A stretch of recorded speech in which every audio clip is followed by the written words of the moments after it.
AP Congress అధికార ప్రతినిధి కాసరగడ్డ నాగార్జున గారు. నమస్తే నాగార్జున గారు. నమస్తే. మిగిలిన గెస్ట్ కూడా మరి కాసేపట్లో జాయిన్ అవుతారు. టు స్టార్ట్ విత్ కృష్ణాంజనేయులు గారు, చూశారు కదా తిరుపతి ఎపిసోడ్లో ఎందుకనో మొత్తానికి ఏంటంటే ఈ ఎపిసోడ్ రివర్స్ అవుతుందని పెద్దగా భావించినట్టు, తెలుగుదేశం పెద్దగా భావించినట్టు కనపడలేదు. తెర వెనుక మొత్తానికి చేసిన ఎక్సర్సైజ్, భూమన కరుణాకర్ రెడ్డి గారు, రోజా గారు చేసిన ఎక్సర్సైజ్ కారణంగానే ఈ కంప్లైంట్ ఎన్హెచ్ఆర్సీకి చేరింది.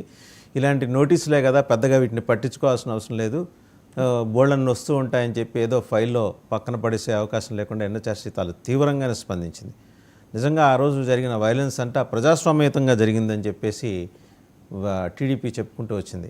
వైసీపీకి ఇట్లాంటి ఆరోపణలు చేయటం మామూలే అని. బట్ ఇవాళ చూస్తే వాళ్ళు చేసిన పాపానికి ఇవాళ ఏపీ సీఎస్ డీజీపీ సమాధానం చెప్పుకోవాల్సిన పరిస్థితి. కృష్ణాంజనేయులు గారు ఏమంటారు? వాసుదేవన్ గారు నమస్తే. ప్యానల్ మెంబర్స్ అందరికి కూడా నమస్కారం.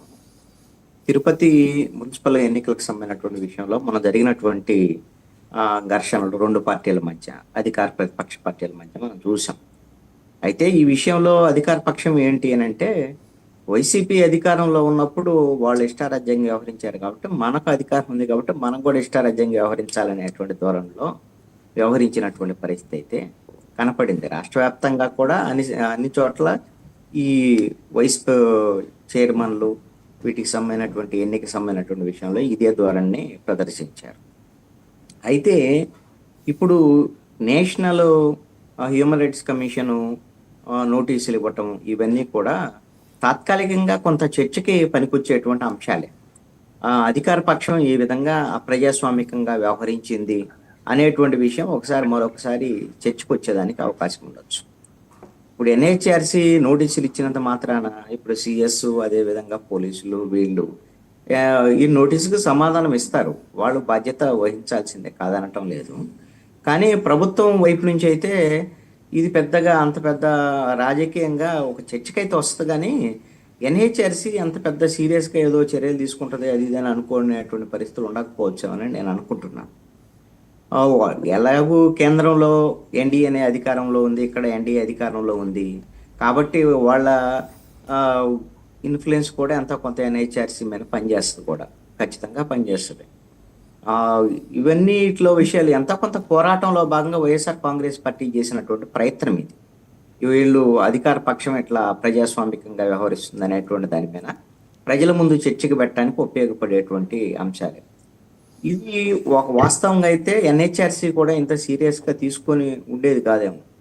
వీళ్ళు వైఎస్ఆర్ కాంగ్రెస్ పార్టీ ఢిల్లీ వరకు వెళ్ళి ఈ అంశాన్ని కొంత చర్చనీయాంశం చేసేటువంటి విధంగా ఎన్హెచ్ఆర్సీ కూడా స్పందించేటువంటి విధంగా వాళ్ళు చేసినటువంటి ప్రయత్నం అయితే రాజకీయంగా వాళ్ళకు కొంత ఉపయోగపడేటువంటి అంశంగానే ఉంటది.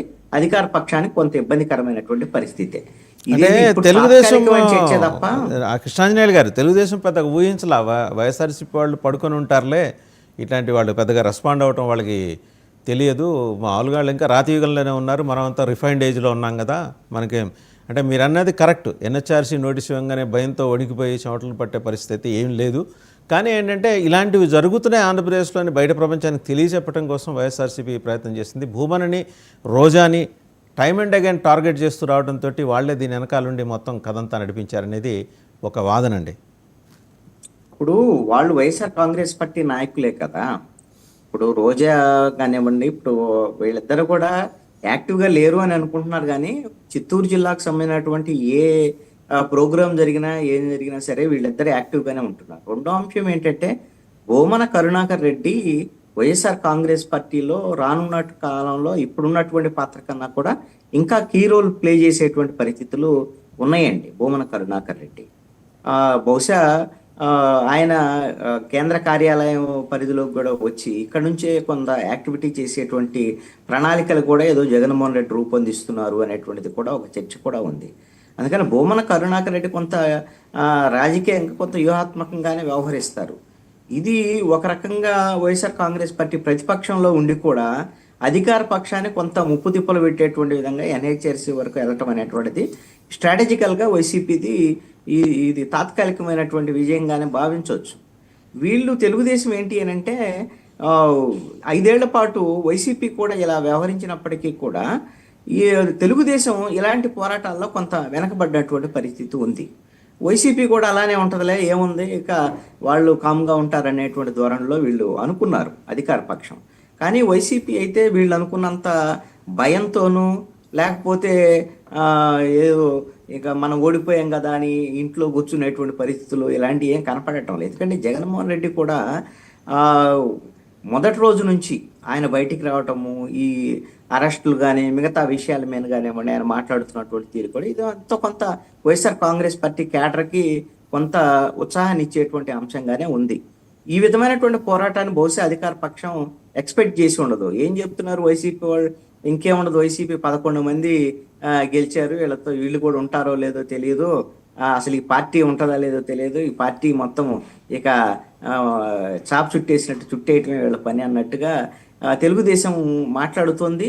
కానీ వాళ్ళ యాక్టివిటీ అయితే వైసీపీకి సంబంధించినటువంటి జగన్మోహన్ రెడ్డి మాట్లాడుతున్న తీరు కానీ, సూపర్ సిక్స్ ఈ అంశాల మీద మాట్లాడుతున్న తీరు, ఈ అంశాల మీద అధికార పక్షం కొంత భయపడేటువంటి పరిస్థితి అయితే కూడా ఒకటి కనపడుతుంది. ఎందుకు అంటే సూపర్ సిక్స్ ఇంప్లిమెంటేషన్ కింద చేయకపోతే ఇప్పుడు వైసీపీకి బలం లేకపోవచ్చు, ఓడిపోయి ఉండొచ్చు.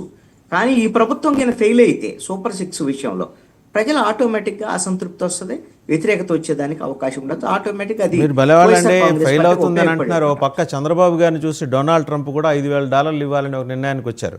ఇంటర్నేషనల్లో అంతర్జాతీయంగా చంద్రబాబు నిర్ణయాలు ప్రభావితం అవుతున్నాయి. డొనాల్డ్ ట్రంప్ కూడా ఆయన ఫాలో అయ్యే పరిస్థితి వచ్చింది. మీరు గమనించండి, నిన్న మొన్న ఆయన మాట్లాడుతూ నేటివ్ అమెరికన్స్ కోసం $5,000 ఇచ్చే ఒక కార్యక్రమానికి ఆయన శ్రీకారం చుట్టారు. సో స్ఫూర్తివంతమైన నాయకుడి గురించి కృష్ణాంజనేయులు గారు, మన అండర్స్టాండింగ్ వేరు, ఇంటర్నేషనల్ లెవెల్లో ఉండే అండర్స్టాండింగ్స్ వేరండి. ఒకసారి మన చౌదరికి శ్రీనివాస్ చౌదరి గారు, తెలుగుదేశం పార్టీ అధికార ప్రతినిధి వారి దగ్గరికి వెళ్దాం. శ్రీనివాస్ చౌదరి గారు నమస్కారం. నమస్తే సార్.